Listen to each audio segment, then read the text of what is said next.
Question 9. A mechanical room has two chillers operating at 92 decibels each and an air compressor operating at 98 decibels. What is their combined noise level? So for this question, you can type in multiple sound sources in the PDF file, and it's going to give you this table. Now, let's concentrate on the two chillers that we have.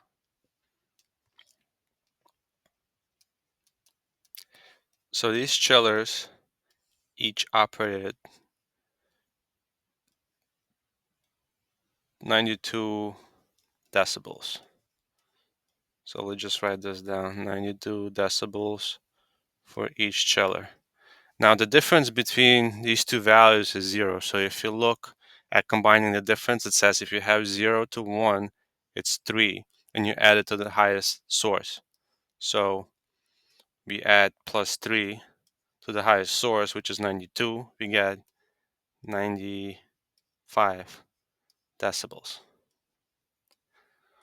Now we have air compressor. And the problem, it says that this air compressor is operating at 98 decibels. If you look, the difference between the chillers and the air compressor is 3. So if the difference is 3, we add 2 to the highest source. And the highest source in this case is our air compressor. So the final value is going to be 100 decibels. And this is our answer.